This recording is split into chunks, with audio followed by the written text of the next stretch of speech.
जय भीम, जय भारत, नमो बुद्धाय। मैं गौतम रत्ना अंबेडकर नेशन चैनल से, और हमारा जो चैनल है वो बहुजन समाज के महापुरुषों की विचारधारा पर काम करता है, जिसमें तथागत बुद्ध, बाबा साहब भीमराव अंबेडकर, ज्योतिराव फूले, सावित्रीबाई फूले, छत्रपति साहू महाराज, शाजीराव गायकवाड़, रविदास, कबीरदास, बिरसा मुंडा, और आप देखेंगे बहुजन के मुद्दे। मैं तो पहली बार आपको आप, तहे दिल से बधाई देता हूँ सत्य शोधक समाज की ओर से कि आप बाबा साहब के लिटरेचर को घर घर तक पहुंचाने में लगे हैं। और मुझे इससे कबीर की बात आती है, शब्द शब्द सब कोई कहे, शब्द के हाथ न पाओ, एक शब्द औसत करे, एक शब्द किरघाओ। शब्द की महिमा को आपने जाना है। मनुवाद, पंडितवाद, ब्राह्मणवाद ये मूर्तियों पे विश्वास करते हैं। ये पत्थर में तो जान डाल सकते हैं, लेकिन आदमी को पत्थर बना देते हैं। सभी देशवासियों को मेरा जय भीम, जय भारत, जय संविधान, नमो बुद्धाय। मैं गौतम रत्ना अंबेडकर नेशन से, और आज कुछ बहुजन और देश के मुद्दों पर हमारे स्टूडियो में हमारे जो गेस्ट हैं, असिस्टेंट प्रोफेसर सीमा माथुर जी दिल्ली यूनिवर्सिटी से, और प्रोफेसर राजकुमार जी हैं। तो ख़ास तौर से आज हम जो मुद्दे हैं, दो मुद्दे जो करंट के मुद्दे हैं, एक तो जो नीट का एग्ज़ाम सरकार करने जा रही है, और एक जेई का जो एग्ज़ाम करने जा रही है। एक तरफ तो जो विश्व महामारी है कोरोना, उसकी वजह से सबको सरकार ने बंद किया हुआ है। तो इसको आप किस तरह से देखते हैं? आम लोग जो हैं, जो एग्ज़ाम देने वाले स्टूडेंट्स हैं या जो आम जिंदगी से जुड़े लोग हैं, वो इसका विरोध कर रहे हैं। आप किस तरह से देखते हैं? सर, पहले तो आपका बहुत बहुत धन्यवाद कि आजकल जो इशू चल रहे हैं उस पर आपका चैनल इस माध्यम से बात कर रहा है और लेके जा रहा है। तो अगर हम इन परीक्षाओं के माध्यम से देखें तो सरकार एक तरफ तो ये कह रही है इस कोरोना पैंडेमिक क्राइसिस में कि आप घर पर ही रहिए और जब तक ज़रूरत ना हो तब तक घर से बाहर निकलना नहीं है। लेकिन जेई और नीट की परीक्षाओं के माध्यम से जहाँ पर लाखों जो स्टूडेंट हैं वो परीक्षाएं देने वाले हैं, तो वो किस तरह के सेफ्टी मेजर्स के साथ बाहर जाएंगे परीक्षा देने के लिए। और ऊपर से ये कह रहे हैं, सरकार ये दावा कर रही है क्योंकि स्टूडेंट्स एग्री हैं, वो खुद देना चाहते हैं परीक्षा, इसलिए हम दे रहे हैं। तो वो उसका आधार क्या है ये कहने का? तो वो तर्क दे रही है सरकार के जो क्योंकि 80 लाख के करीब जो है वो जो उनके एडमिट कार्ड हैं वो डाउनलोड हो गए हैं। तो क्या वो डाउनलोड करना ही क्या आपके लिए सर्वे का एक नज़रिया है, वो आपके रिजल्ट हैं कि हाँ आप परीक्षाएं करा सकते हैं? आप अपना सेशन नहीं चला रहे हैं, पार्लियामेंट का सेशन नहीं चला रहे हैं आप। जो बहुत सारे इंस्टीट्यूशंस जो है वो बंद हैं, खास करके जो एजुकेशनल इंस्टीट्यूशन है वो बंद है। जो पब्लिक जो ट्रांसपोर्टेशन है वो अभी बहुत खुला नहीं है। और ऊपर से एक खबर और आई है कि ओला और उबर जो है वो 1 तारीख से हड़ताल पर जा रहे हैं, स्ट्राइक करने वाले हैं। तो ये बड़ा चिंता का विषय है कि सरकार किस तरह से अपनी कंट्राडिक्टरी पॉलिसी के माध्यम से कहीं ना कहीं जो हमारा यूथ है, युवा वर्ग है, उस पर एक थ्रेट जो है वो लेके आ रहे हैं। तो क्या सारे प्रयोग जो सरकार है वो यूथ पर करना चाह रही है या खुद को सेफ साइड में रखना चाह रही है? तो ये एक बहुत बड़ा क्वेश्चन मार्क है। तो सरकार जो है इस पर सोचे, क्योंकि मैं भी ये मानती हूँ कि इस जो शिक्षा व्यवस्था है उसमें इस तरह की परीक्षाओं का आयोजन जो है वो बहुत ज़रूरी है। लेकिन सिचुएशन को भांपते हुए उसको नज़रअंदाज नहीं कर सकते हैं। तो इसमें एक सवाल मैं ये भी उठाना चाहती हूँ, क्योंकि मैं देख रही हूँ हमारे आसपास जो बच्चे हैं जो पेपर देने जा रहे हैं, तो उसमें सरकार खुद से ग्लव्स और मास्क जो है वो उपलब्ध कराएगी। तो जो बच्चे हैं, यूथ हैं, वो डरे हुए हैं कि हम तो खुद अपने सेफ्टी के साथ जो जा रहे हैं, तो आप क्यों हमें दूसरे अपने वाले करवा रहे हैं? तो उसमें टाइम भी वेस्ट है और वहाँ पर कहीं ना कहीं जो पैसे का जो वेस्टेज है तो वो भी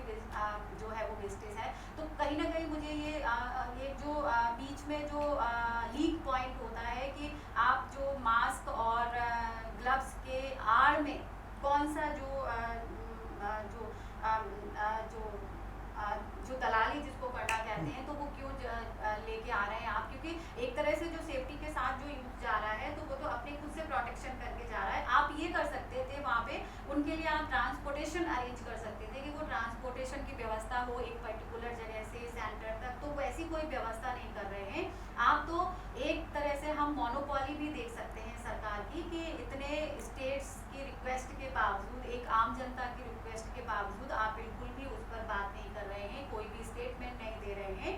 तो पोस्टपोन करना इसका सॉल्यूशन जो है वो कुछ हद तक हो सकता था। कैंसिल करने की बात तो स्टूडेंट भी नहीं हो कह रहे हैं, क्योंकि आप देखिए कितने सारे एरियाज में बाढ़ जो है वो प्रभावित क्षेत्र हैं, वहाँ से कैसे आएंगे, और बहुत सारे यूथ जो है वो बाहर से भी आते हैं, आउट ऑफ कंट्री भी आते हैं, तो वो कैसे आएंगे।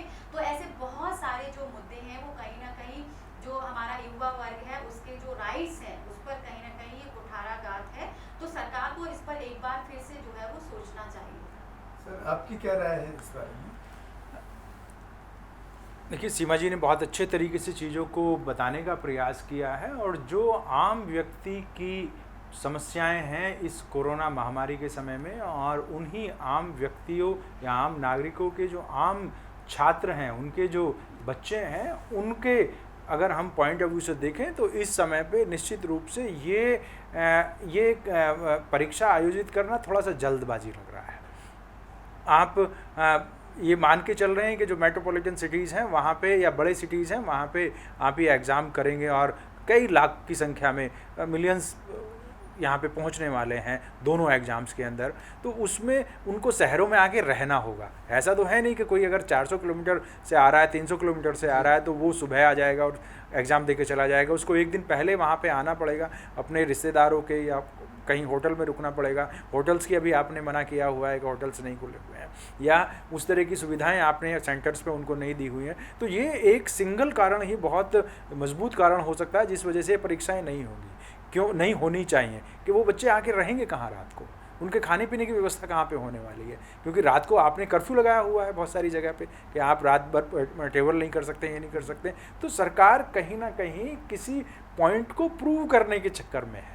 उनको लगता है कि नहीं, हमें ये बस करना है तो ये करना है। नहीं, शिक्षा व्यवस्था या यूथ जो है उसके जीवन के साथ आपको खिलवाड़ करने का अधिकार नहीं है, नंबर 1। दूसरी बात ये कि अगर आप इसको 1 महीने 2 महीने पोस्टपोन करते हैं, नॉर्मली तो अप्रैल में होता था, लेकिन अप्रैल से लेकर आप इसको अगस्त तक ले आए हैं, सितंबर में आप करना चाह रहे हैं फर्स्ट वीक के अंदर। तो सीधी सी बात है कि देश के अंदर, पूरी दुनिया के अंदर सिचुएशन नॉर्मल नहीं है। तो आपको आज जब पिछले 1 महीने से, लगभग पिछले 1 महीने से पूरी दुनिया में, भारत में सबसे ज़्यादा केसेस आ रहे हैं, और अब हम 75,000 के आंकड़े को पार कर चुके हैं। रोज़ 75,000 से ज़्यादा केसेस आ रहे हैं, रोज़ 1,000 के आसपास लोग यहाँ पे मर रहे हैं। तो उस समय पे आप ऐसा रिस्क क्यों लेना चाह रहे हैं? महीने 2 महीने इसको डिले किया जा सकता था, करना चाहिए सरकार को। ये कहीं ना कहीं सरकार की हठधर्मिता नज़र आ रही है।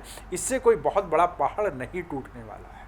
दूसरी बात ये कि आप इनको अगर, क्योंकि हम खुद शिक्षा के फील्ड में हैं, अगर ये 2 महीने 3 महीने सेशन लेट स्टार्ट होता है तो बहुत बड़ी प्रॉब्लम नहीं है। आप विंटर वैकेशन को ख़त्म कर सकते हैं। आप सेमेस्टर जो हमारा 16 हफ्ते का होता है उसको आप 14 हफ्ते का कर सकते हैं। और भी हमारे विंटर ब्रेक्स होते हैं या हमारे सेमेस्टर ब्रेक्स होते हैं, या इवन आप वीकडेज पे क्लास कर सकते हैं। तो सरकार की अगर मंशा हो, सिस्टम अगर चाहे तो चीज़ों को अकोमोडेट करके चला सकता है। लेकिन इस समय पे मुझे नहीं लगता है कि सरकार को अपनी तरफ से इतना ज़्यादा दुराग्रही होना चाहिए। और सुप्रीम कोर्ट से लेकर सरकार की तमाम एजेंसियाँ इस बात को कि नहीं, हमें ये करना है और हम करके रहेंगे। सीमा जी जिस बात को कह रही थी सही बात है कि भाई कौन सी विधानसभा या कौन सी आप संसद की कार्रवाई यहाँ पे चला रहे हैं, वो तो आप चलाने के लिए तैयार नहीं है। वहाँ तो आपके बहुत ज़्यादा सदस्य नहीं आएंगे, लेकिन सेंटर्स पे कितने लोग आने वाले हैं, सबके ये जो बात है थोड़ी सी संवेदनशील है।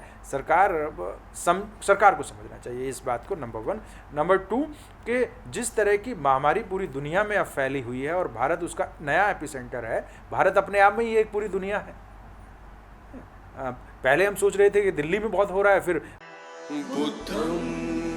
अंबेडकर नेशन चैनल आर्थिक समस्या से गुजर रहा है। अगर आप बहुजन समाज में बाबा साहेब अंबेडकर और तथागत बुद्ध की विचारधारा को अधिक से अधिक लोगों तक पहुंचाना चाहते हैं तो हमें आर्थिक सहयोग प्रदान करें, ताकि हम अपने चैनल के माध्यम से देश विदेश में समता, बंधुता, एकता और संवैधानिक अधिकारों को ज्यादा से ज्यादा लोगों तक पहुंचा सकें।